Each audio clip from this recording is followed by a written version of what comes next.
शौर्य, बलिदान आणि त्याग. पॉईंट 4875 6 जुलै 1999. सैन्य उपाशी होते. 4 जुलै रोजी त्यांनी शेवटचे जेवण केले होते. 5 जुलैला खिचडी पाठवण्याचा प्रयत्न झाला, पण आजूबाजूला जोरदार गोळीबार आणि कार्पेट गोळीबार. त्यामुळे खिचडी कॅप्टन नवीन नागप्पा यांच्या कमांडखाली सिकॉयपर्यंत पोहोचू शकली नाही. कॅप्टन नवीन नागप्पा म्हणतात, युद्ध तुम्हाला अकल्पनीय गोष्टी करायला भाग पडतं. जगण्याचा अंदाजच बांधता येत नाही आणि त्यामुळे अशा परिस्थितीत टिकून राहण्यासाठी बुद्धिमत्ता किंवा सामर्थ्याची नाही, तर अनुकूलतेची आवश्यकता असते. सैनिकांनी थोडा बर्फ खोदला. प्रचंड गोळ्या आणि मानवी रक्तामुळे वरचे थर काळे, लाल असे होते, पण तळ स्वच्छ होता. भूक आणि तहान भागवण्यासाठी सैनिकांनी ते तळ कापले आणि अक्षरशः चाटले. एकॉयचे विक्रम बत्रा आणि इतर 15 जण सिकॉयमध्ये सामील झाले. त्यामुळे सैनिकांमध्ये आनंदाची लाट उसळली. पॉईंट 5140 वर यशस्वी कब्जा केल्यानंतर कॅप्टन विक्रम बत्रा हे नाव सगळ्यांनाच माहिती होते. आपले सिनियर सोबत आहेत, सो कॅप्टन नागप्पांना सुद्धा दिलासा मिळाला. पॉईंट 4875 चा संपूर्ण ताबा मिळवण्यासाठी फक्त शेवटच्या बंकर आधी अजून एक बंकर शिल्लक होता. शिखर आणि त्यांच्या स्वतःच्या बंकरमध्ये एक दगड होता आणि 2 जवान त्या एल शेप बंकरचे रक्षण करत होते. कॅप्टन बत्रा आणि captain Nagappa turn by turn त्यांची AK-47 रिकामी करून परत आले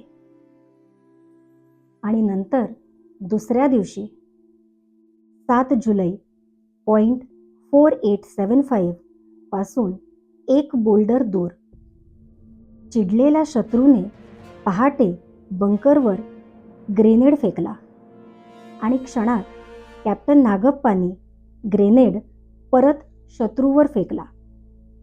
पण अनफॉर्च्युनेटली तो त्यांच्यामध्ये असलेल्या दगडावर आदळला आणि उसळून त्यांच्या पायाजवळ पडला आणि स्फोट होऊन त्यांच्या पायाला गंभीर इजा झाली.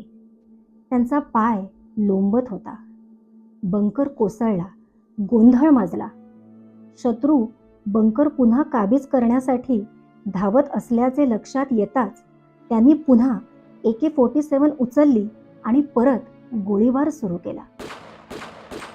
कॅप्टन विक्रम बत्रा आपल्या AK-47 ने गोळीबार चालू ठेवता ठेवताच नागप्पांच्या दिशेने धावले.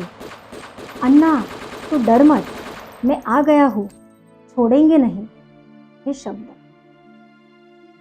नंतर काही जवानांच्या मदतीने नागप्पांना बेस बटालियनमध्ये नेण्यात आले.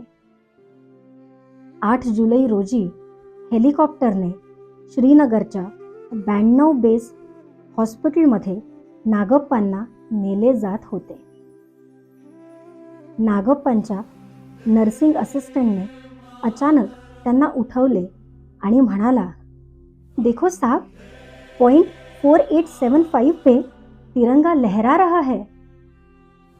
हेलिकॉप्टरमधून तिरंग्याला नागप्पांनी सलामी दिली.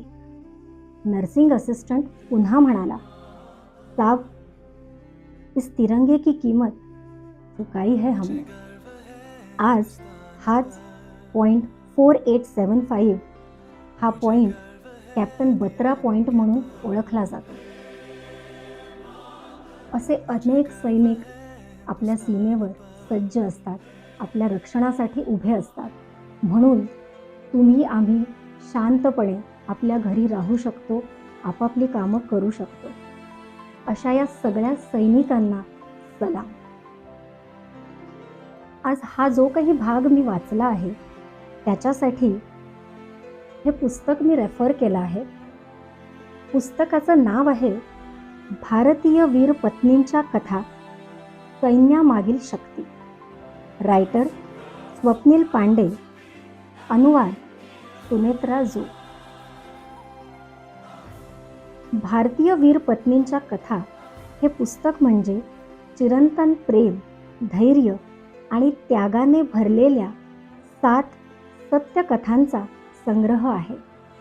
हे पुस्तक जरूर वाचा. आपल्याला आपल्या देशाबद्दल अभिमान वाटतो, आपल्या सैनिकांबद्दलही अभिमान वाटतो, पण ह्या सैनिकांच्या मागे जी एक मोठी सपोर्ट सिस्टम आहे म्हणजे त्यांची फॅमिली, त्यांचा सुद्धा आपल्याला अभिमान वाटल्याशिवाय राहणार नाही. भारत माता की जय. वंदे मातरम.